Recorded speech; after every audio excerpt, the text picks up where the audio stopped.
નમસ્કાર, હું છું પ્રિયંકા. તમે જોઈ રહ્યા છો સિટી કવરેજ ન્યૂઝ. આજના મુખ્ય સમાચાર. સ્વયંભૂ ભવનાથ મહાદેવ મંદિર ભવનાથ તળેટી જૂનાગઢ ખાતે આજથી ભવ્ય અને દિવ્ય સુપ્રસિદ્ધ અને પૌરાણિક મહાશિવરાત્રી મેળો 2025 નો ધ્વજારોહણ સાથે વિધિવત રીતે શુભારંભ કરવામાં આવ્યો હતો. હર હર મહાદેવના નારા સાથે સંતો, મહંતો, આગેવાનો અને અનેક ભક્તોની ઉપસ્થિતિમાં ધ્વજારોહણ સાથે ભવનાથના મહાશિવરાત્રીના મેળાનો થયો વિધિવત રીતે શુભારંભ. મેળા દરમિયાન લાખો ભાવિક ભક્તો સ્વયંભૂ ભવનાથ મહાદેવના દર્શન કરીને ધન્યતા અનુભવશે. ભવનાથ તળેટી જૂનાગઢ ખાતે દિગંબર સાધુઓએ ધૂણી ધખાવી. મહાશિવરાત્રી મેળામાં સાંસ્કૃતિક મંચ. ભવનાથ તળેટી જૂનાગઢ ખાતે આગામી તારીખ 25 ફેબ્રુઆરી સુધી દરરોજ રાત્રે 7 વાગ્યે સાંસ્કૃતિક કાર્યક્રમનું ભવ્ય આયોજન થશે. ગુજરાતના ગૌરવવંતા કલાકાર હેમંતભાઈ ચૌહાણ, રાજભા ગઢવી, જીતુભાઈ દાદ સહિતના કલાકારો ભજન સંતવાણીની પ્રસ્તુતિ કરશે. તારીખ 24 ફેબ્રુઆરીના રોજ રાત્રે 7 વાગ્યે નવયુવાઓના દિલની ધડકન એવું અઘોરી મ્યુઝિક બેન્ડ પોતાની કલાની પ્રસ્તુતિ કરીને શ્રોતાગણને મંત્રમુગ્ધ કરશે. મેળાની શરૂઆત થતાની સાથે જ સાધુ સંતોએ ધૂણા ધખાવ્યા હતા અને ભજન, ભોજન અને ભક્તિમાં લીન થઈ ગયા છે. આ મેળાની અંદર જાત જાતના અને ભાત ભાતના સાધુ સંતોના ભાવિકોને દર્શન થઈ રહ્યા છે. હાલમાં એક ડમરૂવાળા બાબા તરીકે જાણીતા બાબા વિશે લોક આકર્ષણનું કેન્દ્ર બન્યા છે. દેખાવમાં બગદાણાવાળા બજરંગદાસ બાપુ જેવા દેખાતા આ સંત જ્યારે ડમરૂ વગાડે છે ત્યારે ભાવિકો તેના તાલમાં મગ્ન થઈ જાય છે. શિવરાત્રી મેળામાં પરંપરાગત ભારતીય સંગીતમાંના એક એવા રામ રાસ સાગર સૂર પણ સાંભળવામાં મળી રહ્યા છે.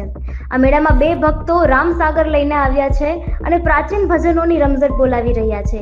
જ્યારે રામ સાગરના મીઠા અને મધુરા સંગીતની સાથે જ્યારે ભજનો રજૂ થાય છે ત્યારે લોકો ભક્તિમાં લીન થઈ જાય છે.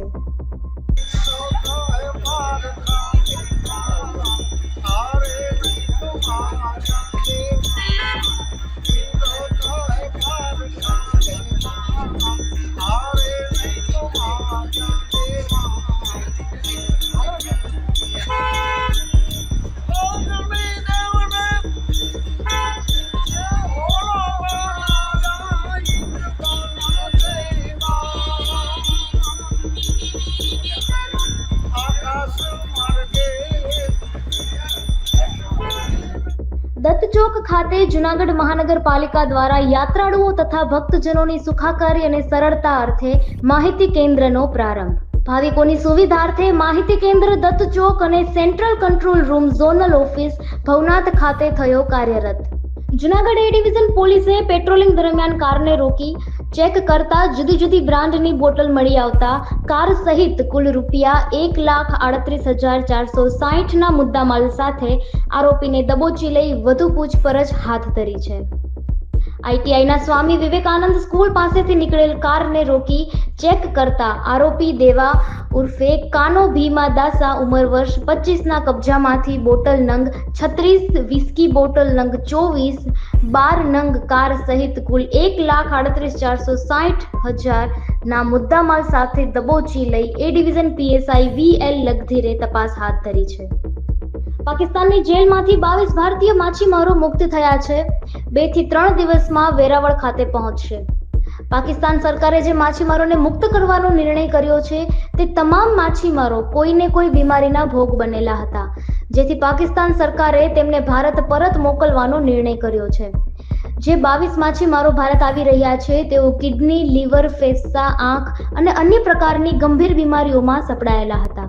ધોરણ 10 થી 12 ની પરીક્ષામાં એસટી નિગમ 250 એક્સ્ટ્રા ડેપો દોડાવશે. રાજ્યમાં આગામી તારીખ 27/2/2025 થી તારીખ 10/3/2025 દરમિયાન આયોજિત થનાર ધોરણ 10 અને 12 ની બોર્ડ પરીક્ષા સંદર્ભે એસટી નિગમ દ્વારા વિદ્યાર્થીઓ માટે જરૂરિયાત મુજબ વધારાની બસ સુવિધાનું આયોજન કરવામાં આવશે. તેમાં વાહન વ્યવહાર મંત્રી હર્ષ સંઘવીએ જણાવેલ હતું. ડિટેન કરાયેલા 5 વાહનોને લેણી રકમ ચૂકવી દેવા જૂનાગઢ આરટીઓની તાકીદ.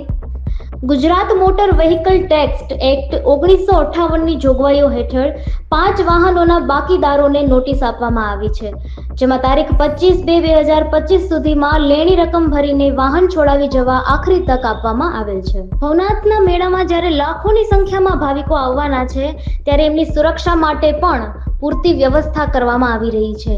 ખાસ કરીને કોઈ ત્રાસવાદી પ્રવૃત્તિ ન થાય તે માટે bomb detect and disposable squad એટલે કે BDDS ની ટીમ પણ ભવનાથ વિસ્તારમાં હાલ ચેકિંગ કરી રહી છે.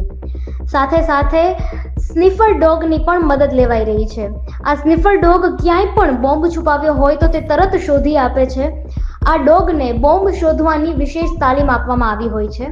ત્યારે ભવનાથમાં આ ટીમ દ્વારા પણ વ્યાપક પ્રમાણમાં ચેકિંગ કરાઈ રહ્યું છે. સિટી કવરેજના આગામી પોડકાસ્ટમાં જાણીએ હિમાલયના દાદા એવા ગિરનારની જાણી અજાણી વાતો, અધ્યાત્મ અને અનુભૂતિઓની ગહન ચર્ચા. આવતીકાલે ફરી મળીશું નવા સમાચારો સાથે. City coverage news Junagadh.